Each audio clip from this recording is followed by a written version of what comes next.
Poultry farm management, कुक्कुट farm प्रबंधन।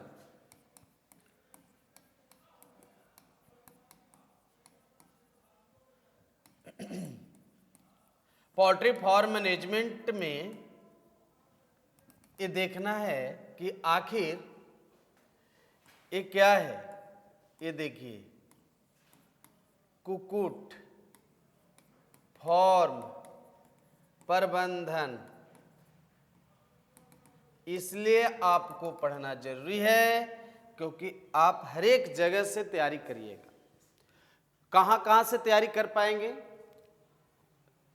परीक्षा की तैयारी के लिए आपका यह भी टॉपिक बेहतर माना जाता है।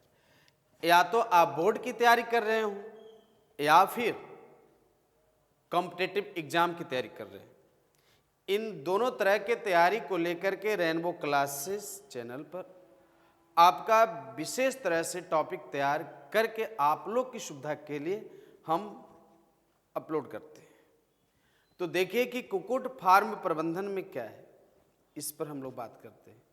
पता होगा कि देश में आबादी तो बढ़ रही है और उस अनुपात में यहाँ पर खाने पीने का प्रबंधन ना हो तो दिक्कत होगा कि नहीं होगा। प्रत्येक दिन आबादी का रूप आप देख रहे हैं, लेकिन सब खाएंगे क्या बताइए? अनाज, दूध लेंगे, मीट खाने वाले मीट भी खाएंगे और सबसे सरल चीज अंडा। तो अंडे को प्राप्त करने के लिए देश में मुर्गी पालन चलाई जाती है और जब देश में मुर्गी पालन की कार्यक्रम चलती है तो मुर्गी के साथ साथ बतख को भी पाल लेते हैं और मुर्गी और बतख को पालन करने से अंडा भी मिलता है और मांस भी मिलता है। तब हमारे यहाँ खाद्यान्न पर उसकी जो दबाव बन रहा है ना बढ़ती आबादी का, वो कम जाता है। तो आपने सही समझा, अंडा और मांस की प्राप्ति के लिए मुर्गी और बतख का रख रखाव पर विशेष ध्यान देना ही कुक्कुट फार्म प्रबंधन कहलाता है। क्लियर हो गया होगा? कुक्कुट फार्म प्रबंधन किसे कहेंगे? अंडा और मांस की प्राप्ति के लिए मुर्गियों के नस्लों का अध्ययन किया जाना कुक्कुट फार्म प्रबंधन कहलाता है। जानिएगा। और भी बातें हम आपको बताना चाहेंगे कि जानते हैं, आपको ये मैं बता रहा हूं कि देखिए 3200 जो है ना BC, बिफोर सेंचुरी, ईसा पूर्व 3200 ईसा पूर्व से ही मुर्गी पालन का कार्यक्रम चलाई जा रही है और सबसे पहला मुर्गी फार्म प्रबंधन के लेकर केंद्र उत्तर प्रदेश में स्थापित किया गया। समझिएगा इस बात को। अब तो सभी राज्यों में है, हर एक जगहों पर है। अब ये देखिएगा, आजकल तो देखे होंगे छोटा बच्चा भी अपने नानी घर से मुर्गी को ले आता है अपने दादी घर तक और अंडा दिवा देता है, फिर अंडे से मुर्गियां निकल जाती है। फिर वो कई तरह का सड़क पर अच्छे से गाड़ियां चलाना होता है, मुर्गियां देखते कितना ज्यादा संख्या में है ना। तो आपको मैं एवरेज बता रहा हूं, जानिएगा इस बात को कि तब 3200 BC यानी बिफोर सेंचुरी ईसा पूर्व से ही मुर्गी पालन का अभियान चलाई जा रही है लोगों के भोजन की आपूर्ति के लिए। जानिएगा, तब आपको पता चलेगा कि मुर्गियां की देख रेख में आखिर जो मुर्गियां हैं उस मुर्गी का 2 प्रकार के हम लोग यानी जो टाइप्स है उसको जानते हैं। एक जो है मुर्गी, उसे हम लोग अंडे की प्राप्ति के लिए पालन करते हैं और तब उसे आपको बताऊंगा कि जो अंडे के प्रदान करने वाली जो मुर्गियां होती हैं, यहां आपने देख रहे हैं अंडा, तो सिर्फ अंडे की प्राप्ति के लिए जब मुर्गियों को पालन करते हैं तो आपको पता होगा उसका नाम होता है एग लेयर्स। याद रखिएगा। तो जिनसे हमें अंडे की प्राप्ति होती है, मुर्गियां जो सिर्फ अंडा देती हैं, अंडे देने वाली मुर्गियां को एग लेयर्स के नाम से जानते हैं। और जो मांस देने वाली है, मुर्गा को आप मांस के रूप में इस्तेमाल करेंगे, तो जो मांस देने वाले हैं उसे बताइए ब्रॉयलर कहते हैं। ब्रॉयलर, ऐसे इसे बॉयलर भी कह सकते हैं, बॉयलर। तो बॉयलर देखिए यहां मांस है और यहां अंडा है, तो अंडा देने वाले को आपको बताइए एग लेयर्स और मांस देने वाले को बॉयलर कहते हैं, जो मुर्गियां का नस्ल है। आपने समझ रहे होंगे। और देखिए मुर्गा और मुर्गी का ये रूप देख सकते हैं। ये क्यों? क्योंकि बताइए जब मुर्गा मुर्गी के संपर्क में आएगा तो जो मुर्गी देगी अंडा वो निषेचित अंडा देगी, और जब निषेचित अंडा मिलेगा तो अंडे जब निषेचित होंगे तो निषेचित अंडे के अंदर से चूजा बाहर आ जाएगा।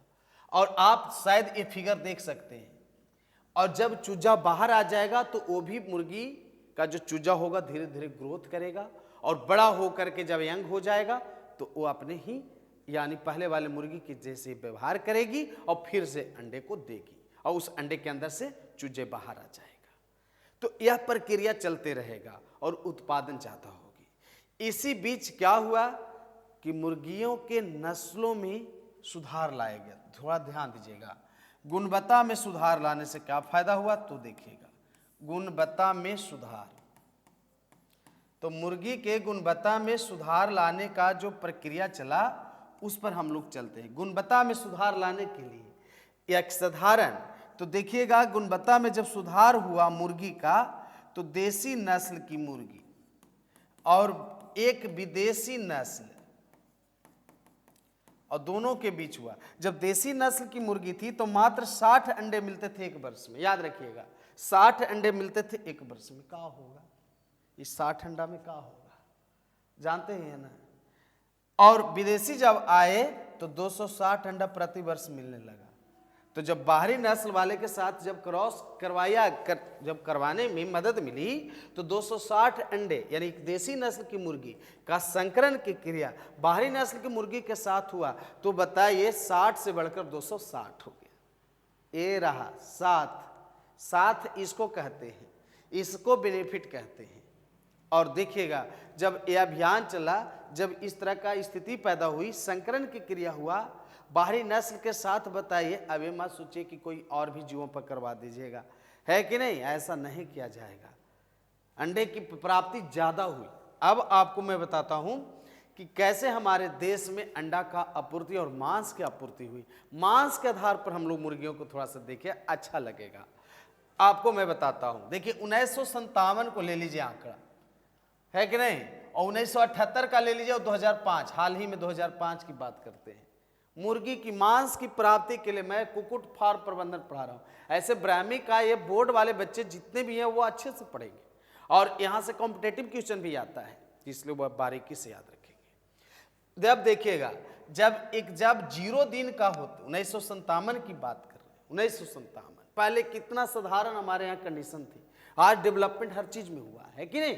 तो देखिएगा 1957 की जब बात करते हैं तो 34 ग्राम 0 दिन में 34 ग्राम का, जब उसी को दिया गया 28 दिन का मौका तो 316 ग्राम की हो जाती थी। वो इतना ज्यादा ग्रोथ नहीं करता था। ये सब जेनेटिक चीज है, जब तक जीन में क्रॉस नहीं करवाइएगा ना तब तक डेवलपमेंट नहीं होती है। ये सब जीन का कमाल है, जेनेटिक बातें मैं बता रहा हूं।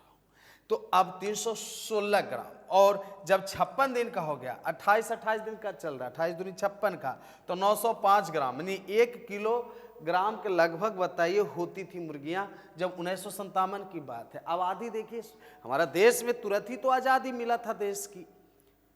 हरित क्रांति उस समय बताइए हमारे देश में बहुत जरूरी था, क्योंकि हरित क्रांति से फसलों का उत्पादन में वृद्धि हुई। और अब खाली गेहूं का रोटी खाइए, कुछ अंडा भी मिला के खाइएगा मांस में, मुर्गा रोटी है नहीं खाने वाले को कहना। तो आखिर ऐसी स्थिति में कुक्कुट फार्म प्रबंधन की बात हुई।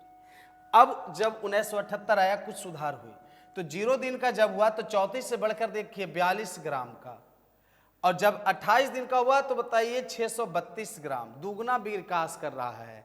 और जब बताइए 56 दिन मौका मिलता है तो देखिए आकार से, देखिए ना आकार से, यानी बताइए 1808 ग्राम यानी 1 किलो 800 ग्राम बताइए हो गया। इन डेवलपमेंट हुआ, आबादी बढ़ा तो मांस भी बढ़ा।